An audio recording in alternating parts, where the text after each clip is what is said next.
Hallelujah. We do want to turn to you in moments of seeming darkness, Lord God, when gloom tends to grip this nation. We do want to turn our eyes to you. Lord, the disciples responded, who else can we turn to? Lord, there is no one else to turn to. So we turn our eyes to you. We look to you for a healing touch, for your mercies and grace to be poured out on us, for your strength, Lord God, your love that will banish all fear. And Lord, we can face tomorrow with all confidence, knowing that you're with us. Hallelujah. Glory to your holy name, God. Glory to your holy name. And we just pray this in Jesus' name. Amen. Amen.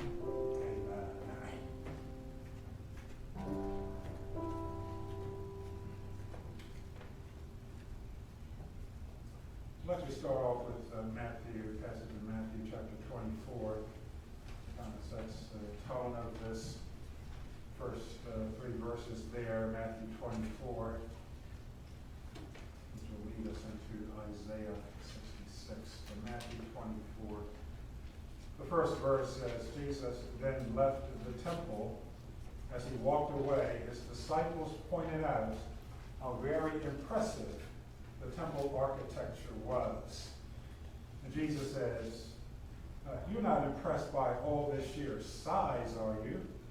The truth of the matter is that there's not a stone in that building that is not going to end up in a pile of rubble.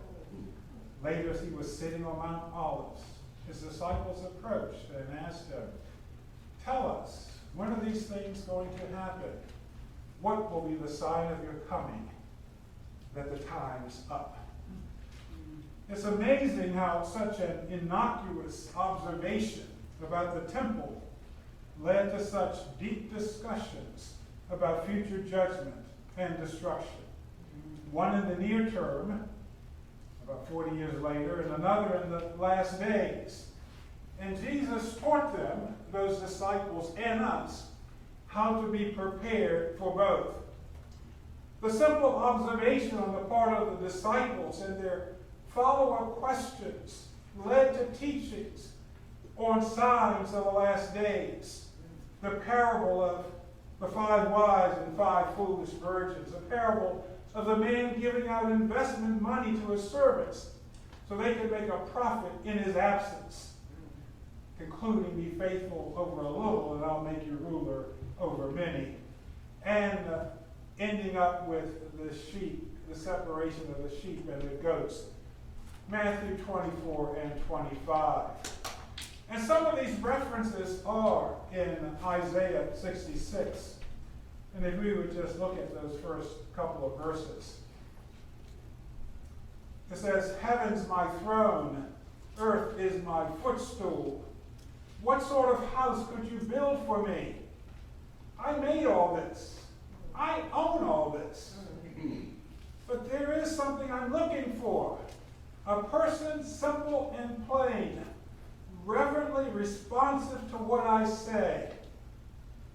That was from the Message. NIV has, who is humble. I'm looking for a person who is humble and contrite in spirit and trembles at my word. Amen. And so, yes, reverently responsive is the action one will take after reading the Word of God and being afraid to disobey anything in it. And this is the type of person God is looking for.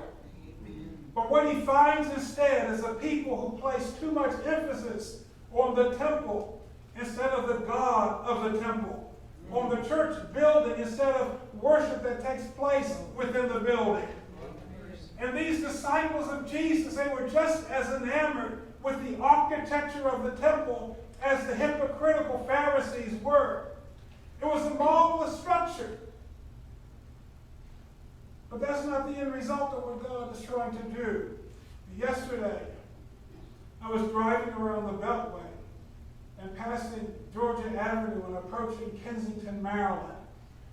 And yes, after 45 years, when turning the curve at the top of 495 and seeing the rays of the sun glisten off the white marble walls and the 24-karat gold-plated spires, the Mormon temple is still impressive. Amen. And I can imagine that Jesus' disciples must have swelled with pride at such an accomplishment of the Jews in their day. The temple of Ezra, renovated and expanded by King Herod, glistening, sparkling in the sun. It was impressive. But they and the people had so embraced the temple, that the worship of God himself became secondary. But to God's point, he himself provided the resources to make it happen. And he's much greater than it and anything it can contain. And nothing can contain him. But more than temple worship, God wants the person who is responsive to him. Amen. And because the Jews were unresponsive to the will of God and crucified the Messiah, they suffered the ultimate plan of God. And the temple was totally and utterly obliterated, exactly as Jesus predicted after an offhanded observation on the part of the disciples. Mercy. And as a result, the people were forced to migrate to all parts of the globe, and the time of destruction lasted not 70 years, as in the Babylonian captivity, but almost 2,000 years up to our day. That's a long time to wait for consolation. 2,000 years waiting for consolation.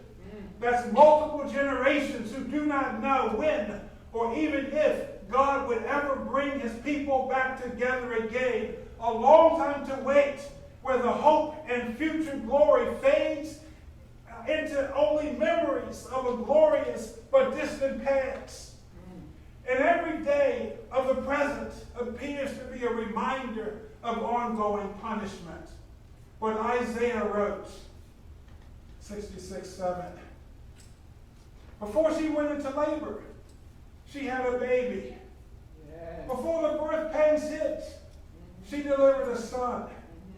Has anyone ever heard of such a thing? Has anyone seen anything like this? A country born in a day, a nation born in a flash. That was the prediction of Isaiah. And all those 2,000 years of wanderings came to an end. And in an instant, on a single day, May 14, 1948, the Jewish people, the descendants of ancient Israel, declared independence and became an independent state, the state of Israel. And a year later, on May 11, 1949, Israel, by majority vote, joined the community of nations. And so, yes, in a single day, a country was born. Yes. And the commentaries written before 1948 may have missed the historical reference and spiritualized this prophecy as relating to the church or something else, not realizing that a real country is being born. There's a real historical reference here in the book of Isaiah. Yes. And so Isaiah, still recording the words of God, says, rejoice in verse 10. Rejoice, Jerusalem, and all who love her celebrate. And all you who have shed tears over her, join in the happy singing. Yes. And then verse 13, as a mother comforts her child, so I'll comfort you. You will be comforted in Jerusalem. You'll see all this and burst with joy. You'll feel 10 feet tall as it becomes apparent that God is on your side and against his enemies. And yes, it took 2,000 years, but all the hopes and dreams have been realized. Yes. All the wonderings and wanderings have come to an end. Praise Mourning has turned to joy. Worldwide distress has turned into comfort. And it's apparent that God is on their side. Yes. Yes, it is. And this serves the beginning of the state of Israel. This serves as a marker that the final countdown begins. God is seizing control of history again and bringing his creation to conclusion. That's right, that's right. Lord have mercy. There was concern last week in the prayer request, concern this week in the prayer request. This country is in turmoil, Yes, it is. but this is God working His will, working His way. Things are beginning to happen, and we want to stay on God's side. Amen. But before all this happens, Jesus speaks of worldwide evangelism. Matthew 24:14, he says, "And this gospel of the kingdom will be preached in the whole world as a testimony to all nations, and then will the end come." And Isaiah says something similar in Isaiah 66, starting at verse 18. He says, "I'm going to come and then gather everyone, all nations, all languages. They'll come and see my glory. I'll set up a station at the center. I'll send the survivors of judgment all over the world. Spain and Africa, Turkey and Greece, and the far-off islands that have never heard of me, who know nothing of what I've done nor who I am. I'll send them out as missionaries to preach my glory among the nations. They'll return with all of your long-lost brothers and sisters from all over the world. They'll bring them back and offer them in living worship to God." So the church will rise up. Whatever you see now, God is only beginning to do a marvelous thing. The church will rise up, and God will do wonders. We'll see signs and wonders in our own midst, and we're seeing it now. Amen. And the church will be on fire, going throughout even more the whole world, preaching the gospel that Jesus is the Christ. And Jew and Gentile will come together and worship God as one. Yes. Amen. A lot has to take place, but God is beginning to move. Yes, it is. So those who are concerned about our country, take heart. Amen. Rejoice, Amen. because God is beginning to do a thing. Praise the Lord. Thank you, Jesus. And he says, Jesus says, back in Matthew, in this time, chapter 25, he gives this story about the separation of the sheep and the goats when he does come back. We don't have to worry about trouble, because as a mother comforts her child, God will comfort us. Amen. Don't worry about turmoil and strife. God will comfort us. But Jesus does say in the last days, or the last day, and I'll just read through, if you can read with me, Matthew 25 was his words about the separation of the sheep and the goats. Verse 31, "When he finally arrives, blazing in beauty, and all his angels with him, the Son of Man will take his place on his glorious throne. Then all the nations will be arranged before him, and he will sort the people out, much as a shepherd sorts out sheep and goats, putting sheep on his right and goats on his left. Then the king will say to those on his right, 'Enter, you who are blessed by my Father. Take what's coming to you in this kingdom. It's been ready for you since the world's foundation.' And here's why. And I'll interject.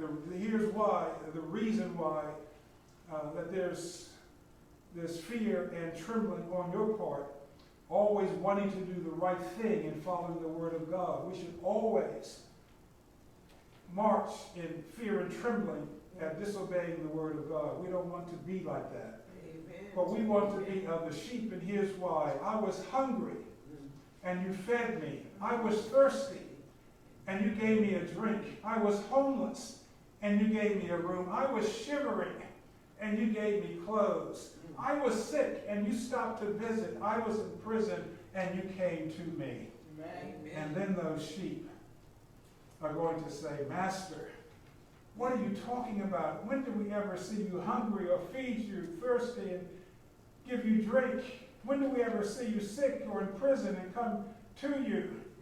And then the king will say, "I'm telling the solemn truth.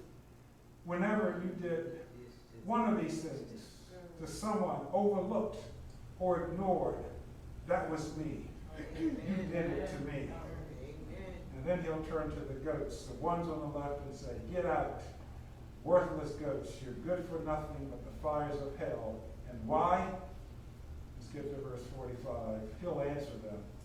I'm telling the solemn truth. Whenever you fail to do one of these things to someone who is being overlooked and or ignored, that was me. You failed to do it to me.